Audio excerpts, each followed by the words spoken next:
તો જય માતાજી મિત્રો, તમારા બધાનું સ્વાગત છે અમારા એક નવા વ્લોગમાં। તો આ આપણો વ્લોગ છે ફાર્મિંગ વ્લોગ, અને આપણે આવી જઈએ કપામાં। અને કપામાં એક દુઃખની વાત થઈ ગઈ છે, કેમ કે અહીંયા આમાં જો રોજડા ને બહુ આટા મારે છે। અત્યારે જો કેટલા બધા ત્યાં આવી ગયા છે, ઘણા બધા ત્યાં આવી ગયા છે। અને આ જો કપા પણ આ જો કપામાં ભારે નુકસાન થયું। 5 દિવસ વરસાદ આવે ને અત્યારે, તો એનાથી આ કપામાં જો ઘણું બધું નુકસાન થઈ ગયું। આ બધું ભેગું થઈ ગયું, એને કે આ કુમળા ખીલેલા લાગે તમે, ખીલેલા ને જો આ બધું પડી ગયું છે, જમીન બધું હેઠે પડી ગયું છે। હા જો કપા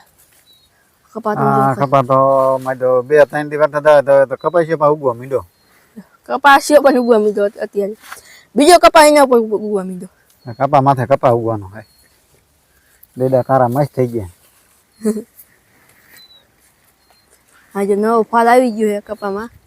એ ફાલ હવે નો આવે, એમાં એ રીતે નકરી આવે, એ જ ખાલી આવે। હા એમાં એ રીતે આવે, એમાં કઈ ડેડા ન થાય। આ ડેડા હતા એ કારા પડી ગયા, તો વરસાદ જ બધું પૂરું કરી નાખ્યું કપાનું, બધા ડેડા કારા પડી ગયા। એ રીતે એટલી છે ને આ હવે ઉગવા મીંડો છે। કપાસિયા એવા થઈ ગયા છે કે ઉગું થઈ રહ્યા। 5 દિવસથી વરસાદ એક ધારો ચાલુ, તો તમે જોયું હતું 5 દિવસથી એક ધારો વરસાદ ચાલુ છે અહીંયા, હજી ચાલુ છે। બે દી આવે એટલે આ કપા બધા કપા માથે ઉગી જવાનું છે। એટલે મિત્રો એમ માન લો તમે 7 દી અને સરળ ભાષામાં કપાનું હાવ એટલે હાવ પૂરું થઈ ગયું છે। એટલે આ કપા વધારે હાલે નહીં, બધા કુમળા ભેગા થઈ ગયા, વરસાદનું બધું પલળી ગયું છે। આન પહેલા પણ વરસાદ આવ્યો હતો, એમાં બધા પલળી ગયા હતા, એમાં માંડ કરીને બધા એવું ખાતા। જો આ કપા આપણો છે, આના પહેલા કપા ઘણો બધો સરસ હતો, પણ અત્યારે એટલો બધો સારો રહ્યો નહીં। આપણે અત્યારે અને તમે જુઓ તો આપણે ગામડામાં પવન ચક્કી બનવા ચાલુ થઈ ગયું છે મિત્રો। અત્યારે આપણે ગામડામાં પવન ચક્કી બનવાનું ચાલુ થઈ ગયું, તમે જુઓ એ પવન ચક્કીના પડખે અમારો ઢોરો છે, એ પવન ચક્કી સામે દેખાય ને પડખે મિત્રો। હાલો હવે મિત્રો ઢોરે જવાનું છે। અહીંયા આપણે વાવી મગફળીના પાથરા હવે પાણીમાં કરે છે। આ તો મારી હવે પાથરામાં ઉગવાની છે, ઉગી જવાની છે, કેમ આવતી હાલ હવે ઢોરે હાલે છે। બીજો વિડીયો હવે ઢોરે જઈને ઉતારશું।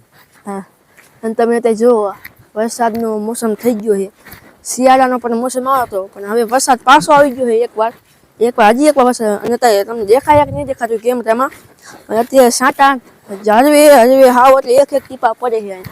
અને કપા તો લગાભગી નમી જ જોઈએ, પૂરું થઈ ગયું। તો મગફળીમાં આપણે જોઈ આવીએ મગફળી કેવી છે। મગફળીમાં પૂરું થઈ ગયું હોય તો કાંઈ દિશે નહીં, બધું પૂરું। દિવાળી પછી વિચારશું, દિવાળીમાં તો હરખું જોઈ ગયું છે, અને દિવાળી પછી કેવું જાય છે એ નેખા વગરનું છે। અહીંયા આપણે જો ભીંડો વાવેલો છે, ભીંડો અત્યારે પૂરું થઈ ગયો છે। આ લીલો ભીંડો એટલે છે, આ છે ને ભીંડો છે, જો અહીંયા હજી એકવાર ભીંડો છે। ખેડૂતના ઘર તો ત્યાં વાડે બની જાય ભીંડો એક નંબર। અહીંયા લગાભગી અહીંયા હતા હો મિત્રો હગડ એટલે જો અહીંયા રોજડા ને આવેલું છે મિત્રો। રોજડા જ્વારી રોજડા અથવા ખોટિયાની આવેલું છે। બીજા તો મગફળીમાં વધારે આવે છે। જો આ કેટલા બધા હગડ છે, ઘણા બધા હગડ છે, અહીંયા છે ઘણા બધા છે। અને અહીંયા ફૂગો તમને દેખાતો છે, આ જો ને પાણી આમાં આવવા જવામાં કામ આવે, ખબર ન હોય કહેજો, લગાભગી બધાને ખબર જ છે। તો અહીંયા કપા પણ આપણો ખૂબ સરસ છે, અહીંયા ઝાડ વાવેલી છે, અને એના પરીક્ષે જ એ જ વાવેલા છે, ઘણા બધા થઈ ગયા છે। એ લણે એવા થઈ ગયા છે, અમારે કારિકા પમજી એ પણ કામ ચાલુ કરી નાખશું।